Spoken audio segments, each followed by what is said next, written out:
mengenai tatanan peribadatan umum tahun 1523 karya Martin Luther dan pemahamannya yang keliru.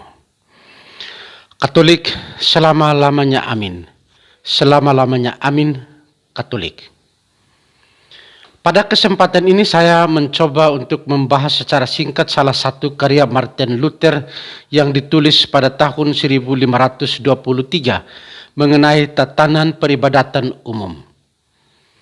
Dalam bukunya ini, Martin Luther mencita-citakan suatu perayaan umat, di mana Ekaristi yang dirayakan itu haruslah dalam bahasa Jerman, dalam liturgi yang adalah perayaan umat itu sendiri. Allah dan firman-Nya melayani seluruh umat. Martin Luther dalam hal ini menolak kebaktian sebagai suatu kurban, di mana Allah memerlukan pelayanan kita. Menurut Martin Luther, Allah mau melayani kita dengan Injil kasih karunia dalam Kristus. Luther memperbaiki tata ibadat secara Injili. Ia menolak segala bentuk cerita dongeng tentang orang-orang kudus dalam suatu kebaktian bersama. Alasan penolakannya ini karena bagi Martin Luther hanya sabda Allah lah yang perlu diwartakan dan diceritakan. Sabda Allah yang melayani adalah titik tolak dari keselamatan yang bersumber dalam diri Yesus Kristus. Katolik selama-lamanya amin, selama-lamanya amin, Katolik. Inilah isi singkat bukunya Martin Luther mengenai tatanan peribadatan umum tahun 1523. Bertolak dari pandangan atau karyanya ini, saya mencoba untuk memberikan catatan kritis yang perlu diketahui oleh sesama umatku Katolik. Yang pertama, Martin Luther mencita-citakan suatu perayaan umat, di mana dalam liturgi yang adalah perayaan umat, Allah dan firman-Nya melayani seluruh umat. Pandangan ini bertolak belakang dengan pandangan gereja Katolik sebagai eklesia dan juga sebagai kuriake. Gereja yang eklesial, setiap orang dipanggil untuk menjadi saksi Kristus di tengah-tengah dunia ini. Gereja yang kuriake, setiap orang Kristen terbaptis adalah milik Kristus dan pada saat yang sama dipanggil untuk memuji dan memuliakan Allah. Allah dan firman-Nya dalam liturgi atau dalam Ekaristi yang melayani seluruh umat tidak bisa dilepas pisahkan dari gereja yang eklesial dan juga dari gereja yang kuriake. Allah dan firman-Nya yang melayani itu perlu dilihat dalam dua ciri gereja Kristus sebagai hamba yang melayani, memuji dan memuliakan Allah, serta orang-orang percaya kepada Kristus yang dipelihara, dituntun oleh Allah sendiri menuju keselamatannya kelak. Setiap orang percaya kepada Kristus tidak saja dilayani, tetapi juga dituntut untuk melayani Allah melalui pelayanan firman dan juga melalui pelayanan-pelayanan yang terungkap dalam sakramen-sakramen di dalam gereja Katolik. Yang kedua, penolakan Martin Luther terhadap kebaktian sebagai suatu kurban, di mana Allah memerlukan pelayanan kita.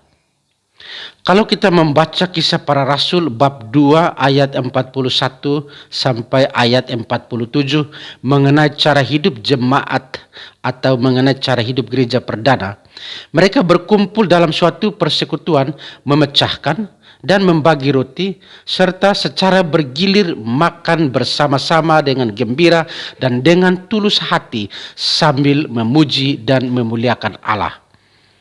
Allah yang mau melayani kita dengan Injil kasih karunia dalam Kristus membutuhkan juga persekutuan-persekutuan manusia beriman yang secara bersama-sama membagi roti untuk dimakan bersama-sama dengan gembira dan dengan hati yang tulus. Inilah korban kebaktian liturgi sebagai suatu korban di mana Allah juga memerlukan pelayanan manusia agar manusia yang beriman itu tetap memuji dan memuliakan Allah dalam gerejanya yang satu, kudus dan apostolik. Yang ketiga, penolakan terhadap segala bentuk cerita dongeng tentang orang-orang suci dalam suatu kebaktian atau dalam suatu perayaan liturgi bersama. Karena hanya sabda Allah lah yang perlu diwartakan dan diceritakan. Sabda Allah yang ditulis dalam kitab suci bukanlah buku yang langsung diturunkan dari Allah, dari surga, dan manusia pasif, hanya menerimanya secara buta. Sabda Allah yang ditulis dalam kitab suci sebagai firman Allah ditulis melalui proses yang panjang dan juga bahkan berabad-abad lamanya oleh manusia-manusia yang berdosa juga. Allah bukan mendikte, Allah bukan diktator yang hanya memerintah manusia, tetapi Allah yang menghargai manusia berdosa untuk mengenal dan memuliakan Allah dalam firman-Nya itu. Firman Allah yang ditulis dalam kitab suci ditulis dalam kenyataan sejarah manusia yang bersejarah agar manusia lebih memahami, manusia lebih mengerti, dan pada akhirnya manusia boleh memuji dan memuliakan Allah. Yesus saja dalam menjelaskan tentang kerajaan Allah, ia masih menggunakan cerita-cerita atau perumpamaan-perumpamaan agar para murid yang lain, para pengikut-pengikutnya lebih memahami dan lebih percaya secara benar dan tepat tentang kerajaan Allah itu sendiri. Orang-orang suci dalam gereja Katolik bukanlah cerita dongeng. Kualitas iman mereka akan Kristus yang diceritakan bukanlah cerita dongeng belaka sebagaimana yang diungkapkan oleh Martin Luther. Oleh karena itu, saudara-saudaraku, sabda Allah sebagai sumber keselamatan tetap berada pada bingkai pelayanan, bingkai kerjasama antara Allah dan manusia. Manusia dalam hal ini dituntut untuk proaktif, bukan secara pasif, hanya beriman.